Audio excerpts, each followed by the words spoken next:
악, 징그러워. 저리 가. 정말 쳐다보기도 싫어. 오늘도 한 아이는 다른 아이들에게 둘러싸여 손가락질을 당하고 있습니다. 그 아이는 잔뜩 움츠러든 채 있는 대로 옷깃을 끌어당기고 내리고 하고 있는데요. 이미 수없이 당한 놀림에 눈물조차 흘리지 않는 텅 빈 눈을 하고 있습니다. 주변 어른이 그만하라고 쫓아내려 달려와야 그제서야 아이들은 흩어졌습니다. 그 어른도 너무나 익숙한 듯 움츠러든 아이를 한번 쳐다만 볼 뿐 손을 내밀지는 않습니다. 그때서야 아이는 일어나 흐르는 눈물을 아까 끌어내리던 소매자락으로 훔치는데요. 그렇게 터덜터덜 집을 향하는 아이의 뒷모습이 안쓰럽습니다. 도대체 저 아이에게는 무슨 일이 있는 것인지 궁금해지는데요. 해외 커뮤니티와 기사를 바탕으로 재구성한 이야기 살펴보겠습니다. 안녕하세요. 저는 브라질 리우데자네이루에서 온 라리사입니다. 지금은 한국의 작은 도시에서 살고 있습니다. 지금 생각해보면 꼬마 라리사는 생각보다 참 강인했던 것 같아요. 놀림과 비난이 일상이었던 그때의 삶 속에서도 무언가 희망을 쫓으며 살아갔던 것 같습니다. 저는 태어나면서부터 버림받을 뻔했던 축복받지 못한 아이였습니다. 리우의 최대 빈민촌인 호시냐에서 살았던 우리 가족은 사실 죽지 못해 살았습니다. 늘 부모님의 한숨과 호통 속에서 먹는 것도 배움도 한껏 채워지지 않는 생활을 이어왔습니다. 더욱이 저는 목부터 팔, 손목 등의 검은 점으로 뒤덮여 태어났어요. 누구에게라도 환영받을 수 없는 상태였죠. 부모님은 저를 버릴까 수천 번 고민했었다고 했습니다. 버리지 않고 키워주시는 것만으로도 감사할 수밖에 없는 운명이었죠. 그 점은 제가 성장할수록 같이 커져가고 있었어요. 끼니도 걸러야 하는 가정 형편에 병원에 한번 가볼 수도 없었습니다. 병원을 가야겠다 생각조차 하지 않았습니다. 그냥 이렇게 살다가 큰 병이라 죽으면 오히려 집안에 입 하나가 줄지 않을까 생각하셨겠죠. 그러다 어머니마저 돌아가시고 아버지는 실직해 어린 시절부터 오빠와 시장에서 초콜릿을 받아다 팔며 가족들을 부양했어요. 다행히 점이 커지는 것 외에는 별다르게 아프지 않고 성장했습니다. 그러나 그 점으로 인해 주변의 시선에 마음은 늘 아팠어요. 더운 날씨에도 긴 팔과 목을 가릴 수 있는 옷을 입었고 아이들은 못 볼 것을 본 것처럼 저를 쳐다봤습니다. 아이들은 매일매일 저를 놀렸고 비아냥거렸습니다. 아이들뿐만이 아니었어요. 어른들도 눈살을 찌푸리며 저에게 초콜릿을 사려 하지 않았습니다. 뭔가 더러운 것이 묻는다고 생각했을까요? 그런 따가운 시선들에 결국 장사도 어려워졌습니다. 오빠는 저보고 차라리 쓰레기 폐기장을 뒤져 생활에 보탬이 될 만한 것이 있는지 찾으라고 했습니다. 그러다 처음으로 저를 편견 없이 바라봐주는 사람을 만날 수 있었습니다. 한국에서 온 선교사님들이었습니다. 일명 마약촌이었던 우리 동네에 외부 사람들이 오는 건 흔한 일이 아니었어요. 작은 교회가 생겼고 학교에 가지 못하는 아이들을 모아 공부를 가르쳐 주었죠. 때로는 음식을 나누어 주기도 했습니다. 저도 거기에 끼어 공부도 하고 싶고 음식도 먹고 싶었습니다. 하지만 아이들이 모여있는 곳은 꺼려져 쉽게 가지 못했습니다. 그곳을 기웃하던 저를 본 여자 선교사님은 이름을 물어보더니 라리사 한번 안아봐도 되겠니? 했습니다. 얼떨결에 고개를 끄덕이자 저를 꼭 안아주었습니다. 늘 벌레 보듯 징그러워만 했지 누군가의 품에 안겨본 건 정말 처음이었어요. 제 점과 이상한 몰골을 반짝이는 눈으로 바라봐준 것도 그 사람이 처음이었습니다. 정말 황당한 일이었죠. 어떻게 나를 안아줄 수가 있지? 그 후로 교회 주변을 배회했습니다. 다시 만난 선교사님은 다시 만나 반갑다며 또 안아주었어요. 그러고는 자신은 의사라며 부모님을 만나게 해달라고 했습니다. 다음 날 아빠를 만난 선교사님은 저를 병원에 데려가 보고 싶다고 했습니다. 아직까지 별다른 징후가 없어 걱정하지 않아도 될 것 같지만 이러한 모반증은 악성으로 변질될 수도 있으니 검사가 필요하다는 것이었죠. 안 된다고 반대하던 아빠는 내 돈이 들어가지 않는다면 마음대로 하라고 했습니다. 무서웠지만 병원에 가게 되다니 꿈만 같았습니다. 다행히 검사 결과 악성흑색종으로 발전할 가능성은 적어 보인다는 소견이었어요. 다만 꾸준하게 관찰하고 지켜보는 것은 필요하다고 했습니다. 그 선교사님은 아빠를 설득해 저를 학교에도 보내주었습니다. 하지만 저는 학교에 가는 것을 거부했죠. 다른 아이들이 저를 또 놀릴 것이 뻔했기 때문이었습니다. 대신 교회에 매일 가 공부를 하겠다고 했습니다. 저는 그날부터 교회에 가서 공부하고 선교사님들의 일을 도와주었습니다. 라리사 정말 똑똑한 아이구나. 공부도 잘하고 선생님이 뭘 필요로 하는지 금방 알아차리는구나 칭찬해 주셨습니다. 칭찬에 으스해진 저는 더 많은 칭찬을 받고 싶어 공부도 열심히 하고 선교사님들을 도왔습니다. 그러던 중 아빠는 갑자기 세상을 떠나버렸고 마약에 빠진 오빠는 집을 나가버렸죠. 정말 철저하게 혼자가 되어버린 저는 또다시 절망에 빠졌습니다. 한 번도 따뜻하게 감싸준 적 없고 돌봐준 적 없는 아빠와 오빠였지만 그들이 없는 세상은 더욱 힘겹게 느껴졌습니다. 그래도 가족이라는 울타리가 저에게 힘이 되었던 모양입니다. 그때도 저를 따뜻하게 위로해준 사람들은 그 선교사님들 뿐이었습니다. 교회에 거처를 마련해줘 함께 지내게 되었습니다. 교회에 오는 저보다 어린 친구들 돌봐주었고 무료로 제공되는 식사 시간에 함께 식사를 준비하며 살아갔습니다. 한 번도 다른 눈으로 제 점을 바라보지 않은 선교사님들 때문이었을까요?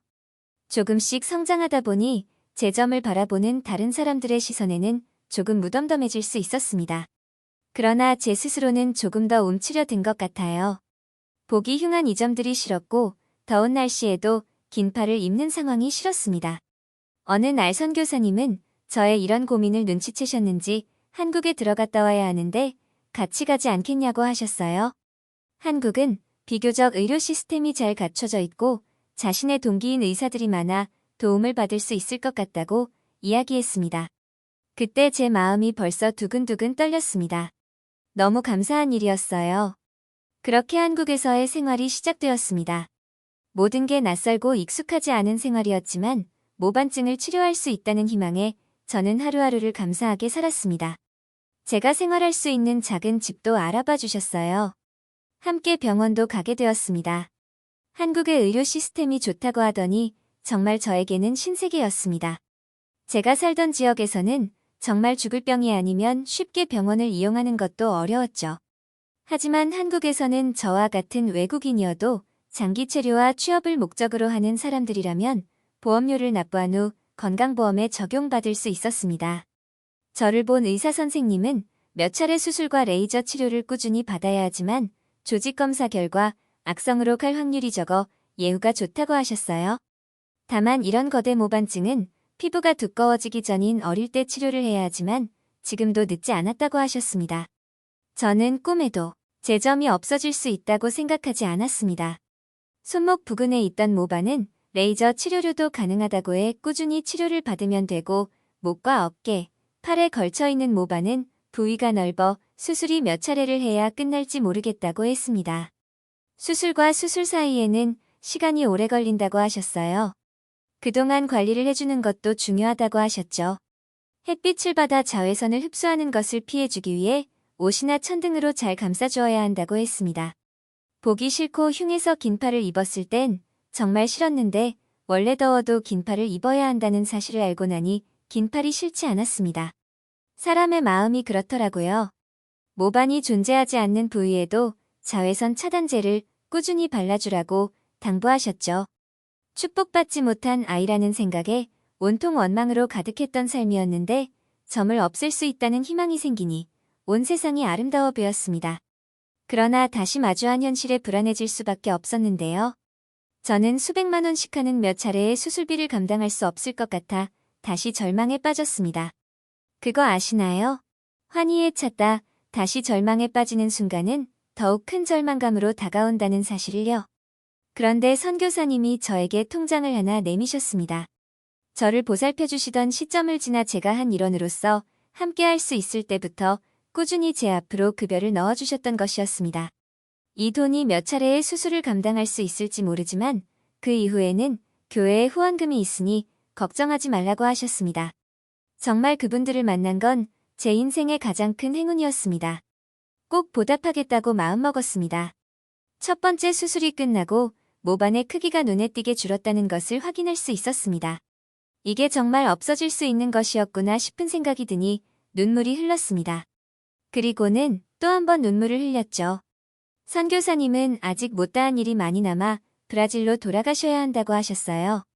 제가 하고 싶은 일이 생기거나 할 수 있는 일을 구할 때까지 당분간 교회 일을 도와주면서 지내라고 하셨습니다. 그를 떠나보내는 것은 정말 힘든 일이었습니다. 어린 시절 교회를 기웃거리던 저를 처음으로 안아주셨던 그 포근함을 아직도 잊을 수 없죠. 편견 없이 바라봐 주시면서 사랑으로 보살펴 주셨던 것, 그리고 이렇게 희망찬 삶을 살 수 있도록 도와주신 것까지 제가 과연 다 갚을 수 있을까요? 제가 한국에서 할 수 있는 일이 무엇인지 고민하게 되었습니다. 제대로 된 학교 교육 한 번 받지 못했지만 브라질 교회에 오던 자원봉사자들로부터 꾸준히 공부를 했습니다. 아마 선교사님이 똑똑하다고 해주셨던 칭찬을 받은 그때부터 저는 공부에 관심을 갖고 틈만 나면 공부를 했었어요. 그래서 국제교육평가기관에서 제공하는 인증을 통해 학력에 대한 인정을 받을 수 있었죠. 한 사람과의 인연이 또 그 사람의 말 한마디가 인생을 바꿀 수 있다는 생각을 하니 저도 그런 사람이 되고 싶었습니다. 그래서 꾸준히 교회 일을 돕고 부족한 공부를 하며 모반 제거 수술을 받고 지내고 있습니다. 제가 할 수 있는 일이 또 뭐가 있을까 고민하다가 포르투갈어 번역일도 시작하게 되었죠. 어렸을 적부터 선교사님과 함께한 덕분에 유창하게는 아니지만 한국말을 잘하게 되어 도움이 되었습니다. 8번 정도 예상했던 수술은 7차례 만에 끝을 낼 수 있었습니다. 수술이 한 차례씩 끝날 때마다 줄어든 모반을 보니 볼 때마다 벅차 올랐습니다. 제가 관리를 잘해주었기 때문에 수술을 잘 마무리할 수 있었다고 하셨죠. 실밥을 제거한 후 마지막 관리도 중요하다고 하셨습니다. 정말로 목에서부터 보였던 점이 사라졌습니다. 아무도 반겨주지 않았던 아기, 태어나면서부터 죽음의 문턱에 있던 저였습니다. 한국에서 온 감사한 분들을 만나 여기까지 올 수 있었습니다. 쓰레기 폐기장을 전전하던 저에게 이런 기적과 같은 삶을 선물해 주신 분들 정말 감사합니다. 앞으로 제가 어떤 삶을 사는지가 더 중요할 것 같은데요. 저도 항상 베풀며 보탬이 되는 삶을 살겠다고 오늘도 다짐합니다. 라리사의 이야기 어떠셨나요? 거대 모반증을 가지고 힘겹게 살았지만 한국 사람들의 도움으로 희망찬 삶을 살게 되었다니 정말 뿌듯합니다. 또한 받은 만큼 감사할 줄 알고 베풀겠다는 라리사의 마음도 참 따뜻하네요. 한국인과 특별한 인연이 있는 외국인들의 따뜻하고 감동적인 사연을 소개해드리고 있습니다. 재미있는 사연 제보해주시면 감사하겠습니다. 별별이슈였습니다. 영상을 끝까지 시청해주셔서 감사합니다. 구독과 좋아요는 영상 제작에 큰 힘이 됩니다.